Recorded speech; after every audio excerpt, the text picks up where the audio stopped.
शाहबाद हमारे बारां जिले की पर्यावरणीय धरोहर है जिसका समूल विनाश करने की अनुमति दे दी गई है। हम विकास की कीमत पर विनाश कभी नहीं होने देंगे। हमारा पारिस्थितिकी तंत्र शाहबाद के सैकड़ों वर्ष पुराने जंगलों पर आधारित है। यदि इन पेड़ों को काटा जाता है तो निश्चित रूप से हमारा पारिस्थितिकी तंत्र प्रभावित होगा, जो कि बारां जिले के लिए बहुत घातक है। यह विचार पीपुल्स फॉर एनिमल्स के प्रदेश प्रभारी और राष्ट्रीय स्तर के पर्यावरण संरक्षणकर्ता बाबूलाल जादू ने शाहबाद घाटी संरक्षण समिति द्वारा आयोजित बैठक में व्यक्त की। और वहीं बूंदी जिले के पर्यावरणविद विट्ठल सनाडे ने कहा कि शाहबाद की भूगर्भीय जैव विविधता अपने आप में एक अनोखी विविधता है और यदि इन जंगलों को काटा जाता है तो निश्चित रूप से रणथंभौर और Kuno Madhav tiger reserve forest से आने वाले वन्य जीवों के पर्यावरणीय आवास पर प्रतिकूल प्रभाव पड़ेगा। बारां जिले में वन्य जीवों की आवाजाही बनाए रखने के लिए शाहबाद के जंगलों को बचाया जाना अत्यंत आवश्यक है। मीटिंग में विशिष्ट अतिथि पर्यावरणविद वरदान सिंह हाडा झालावाड़ ने कहा कि हमारे पेड़ों को नष्ट करना हमसे अपनी माता को छीनने के बराबर है। यदि हम शाहबाद के जंगलों को काटने देंगे तो निश्चित रूप से हमारी धरती माता प्रभावित होगी और हम एक ऐसी विरासत को खो देंगे जो प्रकृति से हमें मिली हुई है। चाहे जैसे भी हो, हमें आंदोलन करना पड़े, चाहे धरने पर बैठना पड़े, हमें इन जंगलों को निश्चित रूप से बचाना ही होगा। पर्यावरणविद प्रशांत पाटनी बारा ने कहा, यदि सरकार ऐसे नहीं मानती है तो हम हाई कोर्ट का रास्ता चुनेंगे, धरने, आंदोलन, प्रदर्शन, रैलियां, नुक्कड़ सभाओं का रास्ता चुनेंगे, मगर हमारे यहाँ के पेड़ों को नहीं काटने देंगे। राजस्थान के 17 स्थान पर यह जो प्लांट लगाए जा रहे हैं, यह निश्चित रूप से कॉरपोरेट जगत की और सरकार की मिलीभगत है, जिसमें बहुत भारी पैसे का लेन देन हुआ है। यदि ऐसा होता है तो यह बारां जिले के लिए एक दुर्भाग्यशाली घटना होगी। और चिताबाग मित्र समिति के समन्वयक ब्रजेश विजयवर्गीय ने कहा कि संख्या हमारे लिए मायने नहीं रखती है, हमारी भावनाएं, बारां जिले वासियों की भावनाएं हमारे लिए मायने रखती हैं। हमें शाहबाद के सैकड़ों वर्ष पुराने जंगलों को बचाना ही होगा, क्योंकि इस प्लांट की आयु 50 वर्ष से ज़्यादा नहीं है और 50 वर्ष बाद यह ज़मीन उसे कारोबारी जगत की हो जाएगी, जिसमें ज़िले का नुकसान है। बारां की उपज का प्रतिशत कम हो जाएगा और बारां जिले के पर्यावरण में और तापमान में निश्चित रूप से एक अभूतपूर्व परिवर्तन होगा, जिसका भी अनुमान लगाया नहीं जा सकता। अतः इन सब बातों को देखते हुए ज़रूरी है कि हमें शाहबाद घाटी का संरक्षण करने के लिए एक आंदोलन का रास्ता इख्तियार करना पड़ेगा, जो कि राष्ट्रीय स्तर तक हमारी बात को पहुंचाएगा और बारां जिले के पर्यावरण को बचाने में सहायक सिद्ध होगा। और सभा के अंत में शाहबाद घाटी संरक्षण समिति के रुपेश सेठी ने सभी के प्रति आभार व्यक्त किया। मशहूर पर्यावरणविद हुए हैं लेस्टर ब्राउन ने कहा था, उनको कोट कर रहा हूँ, कि ये धरती हमने उधार में लिए हमारे पूर्वजों से, हमारी संतति को, हमारे बच्चों को वापस उसी हालात में देने के लिए। जैसी हमें मिली पुरखों से, वैसे ही हम अपने बच्चों को सौंपेंगे उसी कंडीशन में। उसमें कोई छेड़छाड़ नहीं होना चाहिए या उसको क्षति नहीं पहुँचे, ये उनकी भावना थी। तो हमें आज ये देखना होगा, क्या प्रकृति जो, जैसे मैं तो कहता हूँ 30-40 साल पहले हम जानते हैं सारे लोग कि कैसी प्रकृति और धरती का स्वरूप था। क्या हमारा जल, जंगल, ज़मीन क्या उसी हालात में है? आज देखिए कि 80% जल हमारा दूषित है। हम सारे लोग दूषित जल पी रहे हैं। हवा शुद्ध नहीं है, हवा की क्या हालत है, प्रदूषण कितना ज़बरदस्त है कि आज लोग बीमार क्यों हो रहे हैं, अस्थमैटिक बच्चे क्यों होते हैं। दिल्ली में हज़ारों लोग दिसंबर में अस्थमैटिक हो जाते हैं, हज़ारों बालक ज़्यादा होते हैं, स्टूडेंट ज़्यादा होते हैं। तो हमारी जो स्थिति क्यों बनी है आज, क्योंकि देश में जंगल होने चाहिए 33% और अब पहुंच गए 21%। जब पर्यावरण और इकोलॉजी सब बैलेंस रहेगी, जब हमारा 33% जंगल होंगे, हम 21% पे आ गए हैं। क्या सरकार उस लेवल को, उस स्तर को और ज़्यादा नीचे लाना चाहती है? अब मैं ये कहना चाहूँगा कि ये जो ग्लोबल वार्मिंग और क्लाइमेट चेंज की हम बात कर रहे हैं, तो ग्लोबल वार्मिंग की बात करें तो पूरे ग्लोबल से जुड़ी हुई बात है।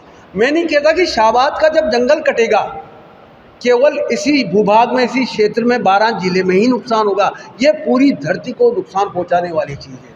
और बात जो मैं कहूँगा कि चलो जंगल, इसकी इकोलॉजी, इसकी पारिस्थितिकी तंत्र, जो हमारा इकोसिस्टम है उस पर विचार करना होगा हमें। हजारों साल का इकोलॉजी हमारा पारिस्थितिकी तंत्र उन पेड़ों से नेचुरल प्राकृतिक तौर पर डेवलप होता है। यदि उसको कोई राजनेता ये कहता है कि हम पेड़ के बदले पेड़ जैसलमेर में लगाएंगे, सड़क के किनारे लगाएंगे, तो ये आपको धोखा देने वाली बात है। हमारे इकोलॉजी का, हमारे पारिस्थितिकी तंत्र का, उसकी भरपाई कहीं किसी तरह से नहीं की जा सकती जो प्राकृतिक रूप से पैदा की जा सकती है। आप देखिए कि मोनोक्रॉप लगते हैं, पेड़ की जगह पेड़ लगाएंगे, हम एक ही तरह के पेड़ लगाते हैं। जंगलों में आप उत्तराखंड में आग क्यों लग जाती है? क्योंकि उन्होंने जो प्राकृतिक जो उसका तो नुकसान क्या है, जो मनुष्य के द्वारा पेड़ लगाए गए वहीं आग लगती है। क्योंकि वहाँ हमारा जो है बायोडाइवर्सिटी, जैव विविधता खत्म हो गई। अब जैव विविधता का संबंध कहाँ से आता है? आप देखिए कि वहाँ पर जो पेड़ हैं, एक ही तरह के पेड़ लगा दो, कुछ ही चिड़ियाएँ आएंगी, और आप जो है अनेक तरह के पेड़ जब डेवलप हो जाते हैं वहाँ पर, तो हमारी सैकड़ों प्रजातियाँ जो चिड़ियाओं की, बर्ड्स की वहाँ आ जाती है। इसी तरह हमारा जो हमारे जंगली जीव जंतु हैं, सैकड़ों प्रजातियाँ पक्षियों की और उन जीव जंतुओं की विलुप्त हो जाएंगी यदि इस इकोलॉजी को, बशाबाद के जंगल को नष्ट किया जाता है। इसकी भरपाई किसी भी तरह संभव नहीं है। तो हम ये कहते हैं जी। अब इसको मैं एक किस्सा सुनाता हूँ, एक किस्सा नहीं है, एक हमारा हाई कोर्ट का फैसला भी सुनाता हूँ। ये जो मैं बात वहीं समाप्त करूँगा कि पेड़ का महत्व क्या होता है। ये 2020 की बात है, पश्चिम बंगाल की बात है। वहाँ पर किसी जगह पर फ्लाईओवर से 356 पेड़ काटने का आदेश दे दिए सरकार ने। 356 पेड़ के लिए कुछ वहाँ के जो हमारे सिविल सोसाइटी के लोग हाईकोर्ट पहुँच गए। हाईकोर्ट ने, बड़े वहाँ के जज साहब होंगे, बड़े संवेदनशील होंगे, उन्होंने उसके लिए एक कमेटी बनाई कि कमेटी इस बात का अध्ययन करे कि 356 पेड़ों से कितना नुकसान होगा। तो उन्होंने पता लगाया 356 पेड़ों का जो नुकसान होगा 2.2 अरब का नुकसान होगा। 2.2 अरब रुपए का नुकसान होगा यदि ये पेड़ काटे जाते हैं। अब उन्होंने क्या हुआ कि सभी साइड से उसका अध्ययन कैसे करवाया कि पेड़ों का कहाँ कहाँ पर क्या मूल्य है, कि हमारा पानी के लिए है, मिट्टी के लिए है, पर्यावरण के लिए है, हमारे बर्ड्स हैबिटेट के लिए है, तो ये सारी चीज़ें, और ऑक्सीजन के लिए है, और भी अनेक तरीके हैं, अनेक जानकारियाँ जो उससे पेड़ों के बारे में, कई हमारे विभाग हैं जहाँ पर पेड़ों का फ़ायदा होता है। उसका जब अध्ययन करा तो 2.2 अरब का नुकसान हुआ। अब उन्होंने पता लगा कि एक पेड़ की कितनी वैल्यू है साल भर की, तो एक पेड़ की वैल्यू होती है 44,500 रुपये। एक पेड़ की वैल्यू होती है, एक साल भर के लिए फ़ायदा आपको धरती को देता है। अब उसको यदि एक पेड़ जो 100 साल पुराना है उसकी वैल्यू होती है 1 करोड़ रुपये। तो हाई कोर्ट ने देखा, उसने ये उनका जो फाइंडिंग आया, उनका जो निर्णय आया कि जो पेड़ों से नुकसान होगा, जो 356 पेड़ काटे जाएंगे, उस फ्लाईओवर के जो बनने से जो फ़ायदा होगा उससे कई गुना जो है उसको, हमारी धरती को, हमारे सिस्टम को, हमारे लोगों को नुकसान पहुँचेगा। तो ये बात समझने की बात है कि हमारा पेड़ कितना मूल्यवान है। और मैं ये कहना चाहता हूँ, जो ये हम लोग आए हैं, ये हम धरती बचाने का काम कर रहे हैं। ये धरती जो है, ये आज हमारी जो इसकी इकोलॉजी जो बिगड़ गई है, हमारा जो क्लाइमेट चेंज हुआ है, 50% टेम्परेचर पहुंच रहा है, ये आगे और बढ़ेगा और हमारा फूड चेन ख़त्म हो जाएगी, फूड सिक्योरिटी ख़त्म हो जाएगी। जब हमारी गर्मी बढ़ेगी, टेम्परेचर 1 डिग्री भी इंक्रीज हो जाएगा, तो हमारी खेती की पैदावार डाउन हो जाएगी, हमारा गेहूं का उत्पादन डाउन होगा। ये सारी चीज़ें समझने की बात है कि एक जंगल, एक बिजली के घर से क्या, बिजली घर बनने से क्या, आप लोग कहेंगे, हमारे क्षेत्र कई लोग जो ना समझे कहेंगे कि बिजली घर, बिजली ज़रूरी है। हाँ, है ज़रूरी भी, लेकिन हमारे जीवन से ज़्यादा ज़रूरी नहीं है। हमारे धरती का पर्यावरण जो हमारे लिए, जहाँ हम रहते हैं, और जो हमें शुद्ध हवा चाहिए, शुद्ध जीवन चाहिए, और आप हमारा जो है, हमें स्वस्थ जलवायु चाहिए, उसकी कीमत पर हम जो है पेड़ किसी भी सूरत में नहीं कटना चाहिए। मैं कहूँगा कि हर जिंदा दिल आदमी को विरोध करना चाहिए, पेड़ काटने का हर एक को विरोध करना चाहिए, हर स्तर पर विरोध करना चाहिए। और ये मेरा आज मैं यहाँ कहना चाहूँगा कि हमें जो है, ये हमारे धरती बचाने का, हमारे जीवन बचाने का संघर्ष है। इसमें आप सभी से मैं अनुरोध करता हूं कि हमारा इसमें आप साथ दीजिए, और वो सब लोग जुड़िए, और पत्रकार लोग तो विशेष रूप से इसको एक वातावरण बनाइए। जी, प्रशांत पाटनी हूँ मैं, और मैं गांव कुबजेड़ में पूर्व सरपंच हूँ। वैसे आजकल पेड़